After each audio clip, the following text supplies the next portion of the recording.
started to observe this strange beam of light that seemed to slowly project from the bottom of the object.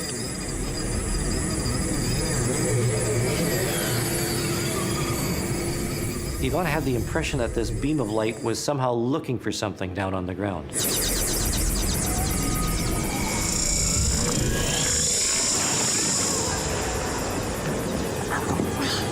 Suddenly, this beam of light hit him in the face. He could no longer see. He was blind.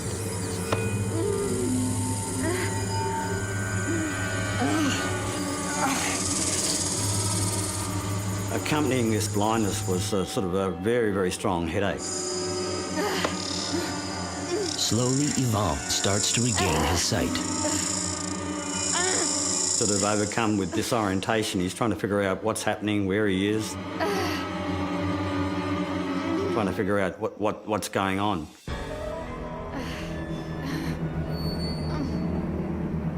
It took him quite a few minutes to regain composure again.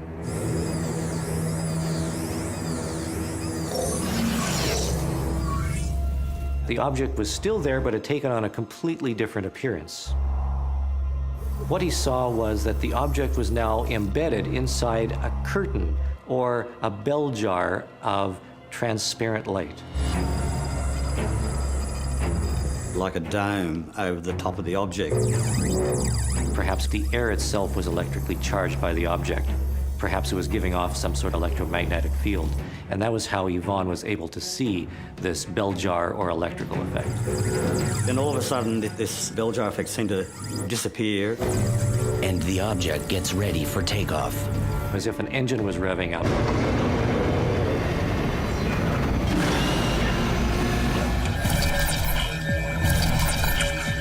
He grabs his notebook and rushes outside. So what you have here is a well-educated man, a scientist, essentially. He needs to figure out what's going on here.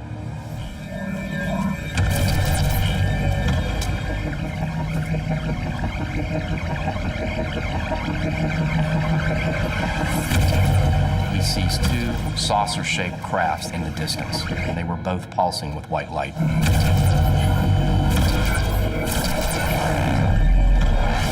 Suddenly, the objects are on the move. As they approached, they merged into one large object with a very intense single beam of light coming out the underside.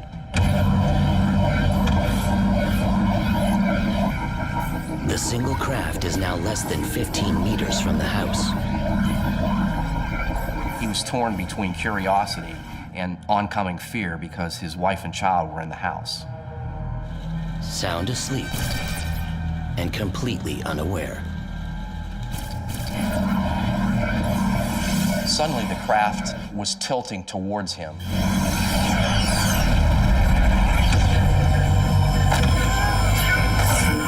And shot right at him.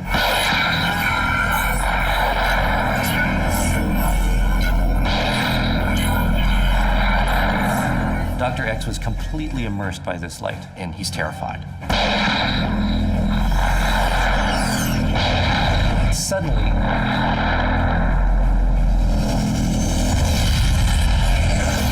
the craft was gone, the light was gone.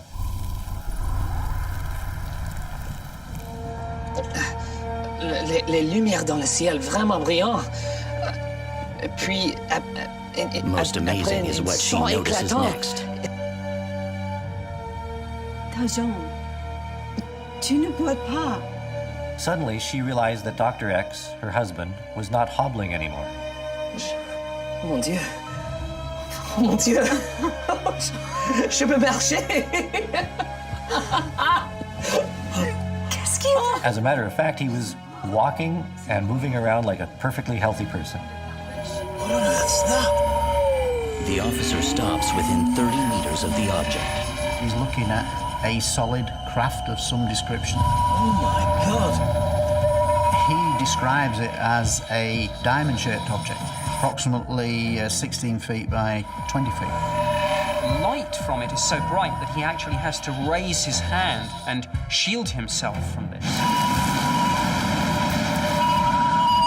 this object was hovering and rotating. I mean, this was so close to him that through his mind was perhaps going through the thought, am I in physical danger here?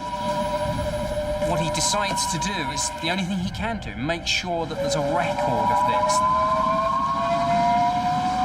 But then a very bizarre thing happened. Suddenly the light in his car gets brighter and brighter. It's like it's swirling around, blinding light.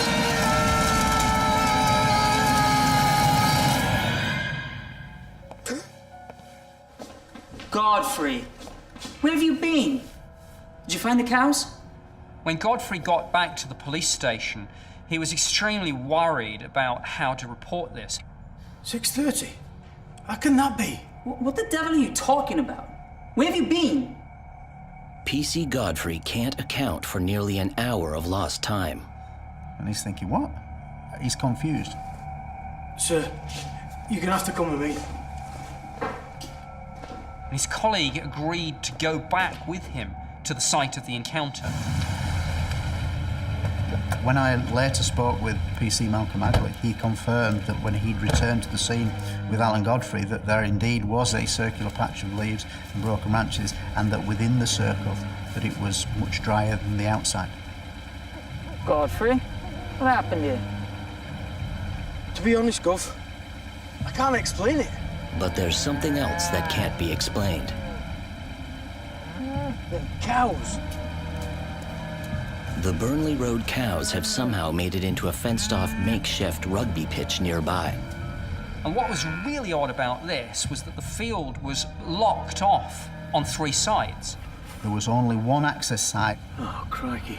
which was about half a mile away, How are they getting there? but there was no marks or tracks that would indicate that they'd come from that direction.